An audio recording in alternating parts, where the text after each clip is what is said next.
Lors de la création d'une société, vous allez devoir, à sa formation, décider comment cette dernière va être administrée. C'est-à-dire que vous allez devoir décider quel dirigeant va gérer votre société. Alors, il existe plusieurs types de dirigeants, bien évidemment, selon votre forme de société. En SARL, en SCI, SNC, on parlera d'un gérant. Pour tout ce qui est société de capitaux, SAS ou société anonyme, on parlera d'un président, voire d'un collectif de représentation comme un conseil d'administration ou un directoire pour les sociétés anonymes dualistes. Mais on a souvent cette notion de dirigeant de fait. Qu'est-ce qu'un dirigeant de fait? Tout simplement, c'est une personne qui n'exerce pas les fonctions précitées et qui pourtant a un pouvoir de direction de la société.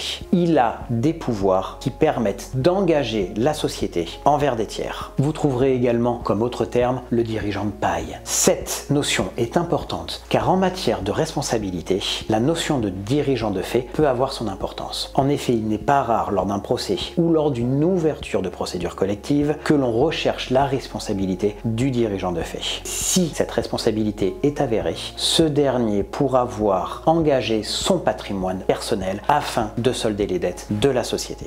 Et bien évidemment, sans aller jusque-là, on pourra, dans le cadre d'un litige, tenter de faire annuler les éléments et ses décisions qu'il aura prises en toute illégalité. Bien évidemment, cette notion de dirigeant de fait a été définie par le Code de commerce en son article 245-16. Mais la Cour de cassation a également défini le dirigeant de fait comme celui qui, en toute indépendance et liberté, exerce une activité positive de gestion et de direction et se comporte sans partage comme maître de l'affaire en lieu et place du représentant légal.